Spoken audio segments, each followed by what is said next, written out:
Hey everyone, and welcome back to my channel. I am doing a book review. The book I am reviewing today is The Remedy. It is part of the Dark Corners collection and is by Adam Haslett. Now, this book is 30 pages.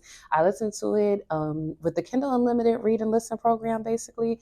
So I basically was able to listen to the audiobook for free through Kindle. I don't know how they have it set up. I think it's a bunch of like Amazon originals that they have it through. All I know is the book is 30 pages, okay? So let me go ahead and read the description. It says, he is a man with a body under siege and the willingness to proceed with a cure so miraculous, all one can do is gasp. In this chilling story by New York Times bestselling author Adam Haslett, after years of traditional treatments and therapies, Derrick still suffers from pain in, this is the first time I hit a word I can't pronounce, y'all.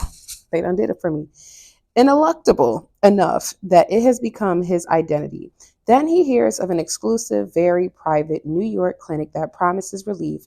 It comes highly recommended by a friend. The multi-session remedy unfolds as a sensorial wonder that's so illuminated it's enough to bring tears to Derrick's eyes. It's all working so well, so unexpectedly well. This short story book here, let's start with the fact that we truly don't know, even towards the end of the book, you don't know what disease this man is suffering from. You don't know what his illness was. You just know that he is suffering and in pain pretty much. Now, I think it's kind of sort of up to the reader to decide, is it literal pain that he's in? Is it mental pain and turmoil that this man has been going through? You really don't know.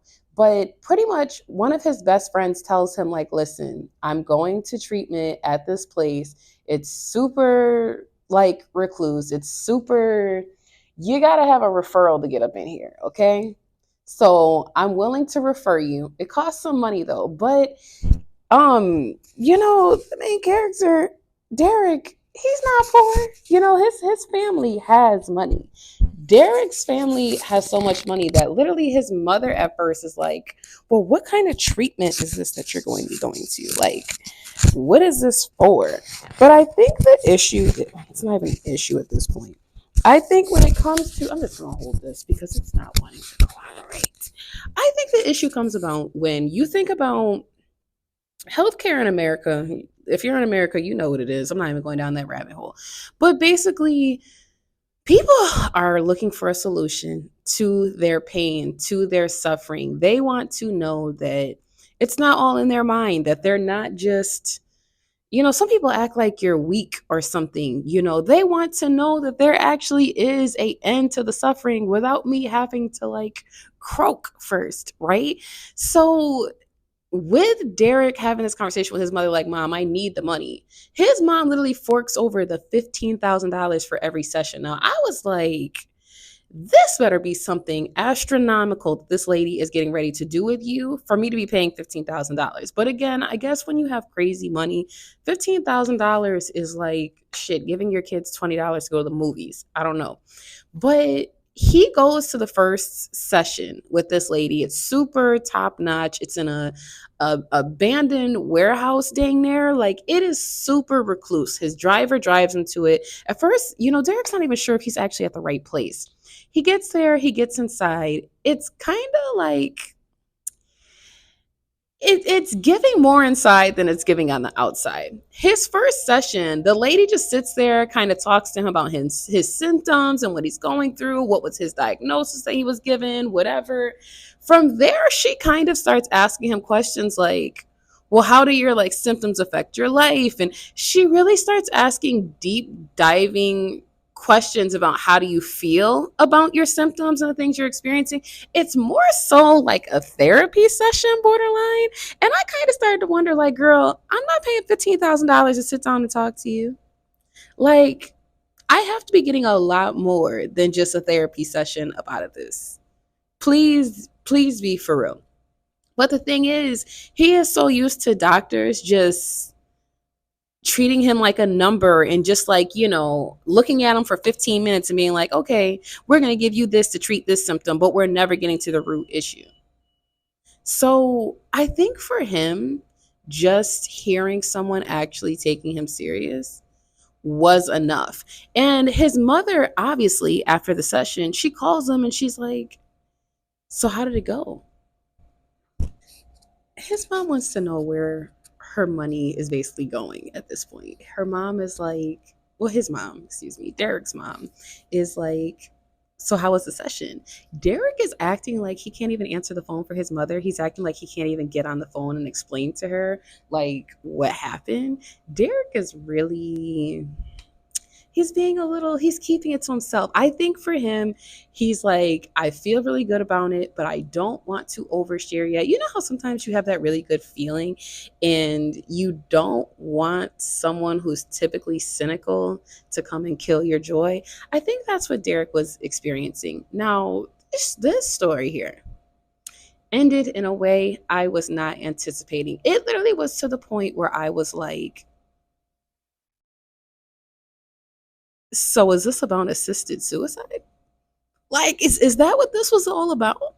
And I even for a moment I felt like I was tripping because I kept reading it again and again and again. Like I kept scanning past like the last 3 pages and I'm like, am I being punked? Is this really how this book is going to end? There's no way in hell that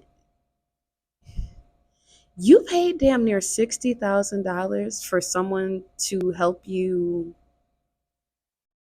pass away. And we don't even know what the fuck the problem was to begin with. Are we being for real? Now I see why it was so exclusive. Not only are you going to pass away, you are seeing your friend's corpse in a little trailer and you're seeing how he was unalived basically. And now it's just, oh, I accept my fate. This is, I see. Like he acted like he had this whole enlightening moment and I'm just like, there is no way in hell. I rushed my ass to Amazon and to read the reviews on Goodreads because I wanted to make sure. Am I tripping? Am I tripping right now? Like, is it that I am illiterate? Am I struggling to figure this out?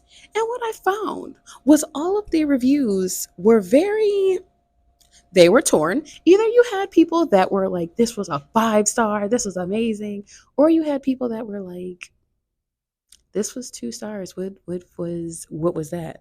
So let me see because this book had a lot of reviews. It had 1,099 reviews. Okay. The rating was 3.3. I don't know. I don't know. I will probably read another book by this author. It probably has not discouraged me entirely.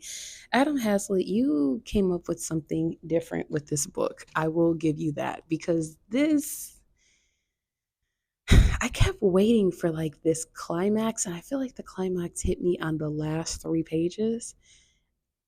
Again, it's a short story, so I can't say too much. If you guys have not already, go ahead and hit the subscribe button. I'm coming with book reviews every Monday and Thursday at 8 a.m. My book, My Favorite Ex, is still free on Amazon, Barnes and Nobles, Kobo, Gardner. One day I'm gonna put it on Apple. Okay, one day it's going to happen. So I look forward to seeing you in the next book review. Bye.